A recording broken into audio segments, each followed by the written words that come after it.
Maaf soal itu, tadi saya kehabisan ruang penyimpanan, jadi ini semacam kelanjutan dari sebelumnya. Jadi yang ingin saya katakan adalah akan jauh lebih mudah menemukannya di sini. Ketika semuanya terorganisir dan Anda punya kendali untuk memilih apa saja yang akan ditampilkan. Sekarang jelas saat diputar ulang, Anda bisa melihat semua yang tadi saya bicarakan. Jadi titik itu di sana, itu adalah tombol toggle yang tadi saya maksudkan. Tempat di mana jari saya menekan layar. Dan juga, sebentar lagi Anda akan bisa melihat perekam layar berfungsi dengan benar, artinya merekam layar, dan juga saat tidak berfungsi dengan benar dan tidak merekam layar. Sekarang saya ingin membahas ini dengan cepat, jadi saat ini kita bisa melihat tidak ada yang terlihat di layar selain status bar. Tapi jika kita kembali ke aplikasi itu dengan cepat, Anda bisa lihat saya belum masuk ke aplikasi ini. Tidak muncul jendela apapun, tidak meminta izin apapun atau hal semacam itu. Dan karena saya tidak memiliki akun, saya tidak pernah menyetujui syarat dan ketentuan penggunaan.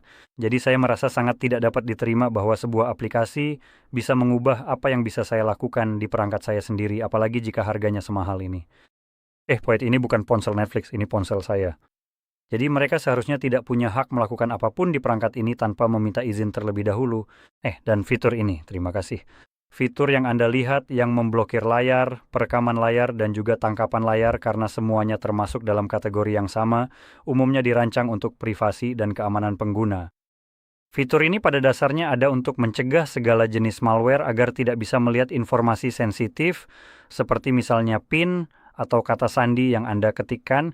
Saat mengakses sesuatu seperti bank Anda, sekarang bank juga memblokirnya, dan cara kerjanya adalah aplikasi atau pengembangnya dapat memilih untuk memblokir atau mengizinkan screen pinning.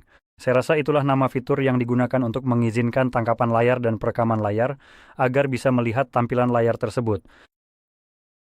Jadi, bank memblokirnya untuk melindungi Anda, sementara Netflix memblokirnya untuk melindungi diri mereka sendiri dari pembajakan. Sekarang, sejauh yang saya tahu, seperti yang saya katakan, ini bukan ponsel milik Netflix.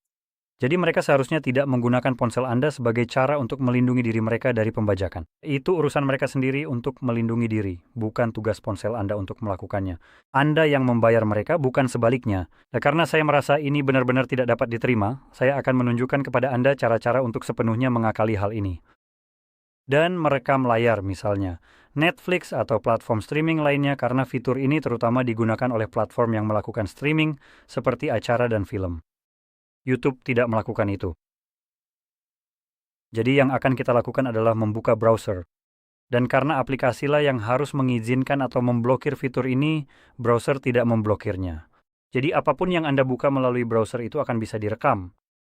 Dan yang akan kita lakukan adalah mencari sesuatu seperti misalnya alternative-pastream.move.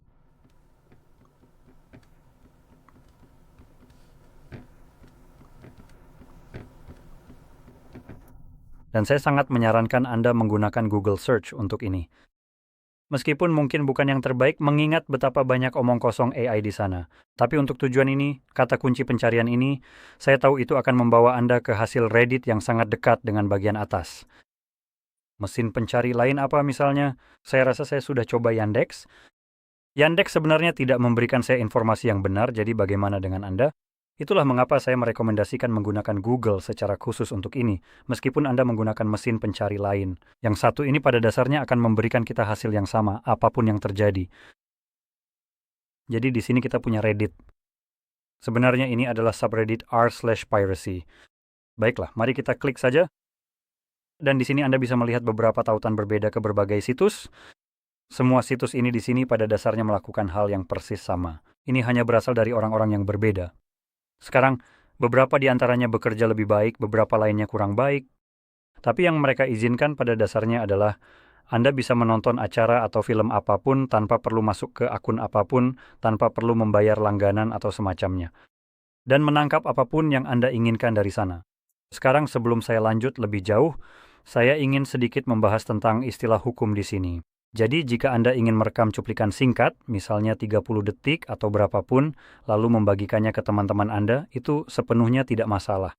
Dan bahkan jika Anda merekam 1 menit atau lebih dari sebuah film atau acara lalu mengirimkannya ke teman Anda, jelas itu juga tidak masalah. Anda tidak mendapatkan uang dari situ, Anda juga tidak benar-benar mendistribusikannya dengan cara yang bahkan perusahaan pun bisa mengetahuinya. Jadi itu tidak masalah. Namun misalnya penggunaan di media sosial bisa saja untuk cuplikan di YouTube atau semacamnya. Perlu diketahui bahwa, misalnya, merekam sesuatu seperti itu selama 30 detik akan dianggap menurut saya sebagai pembajakan.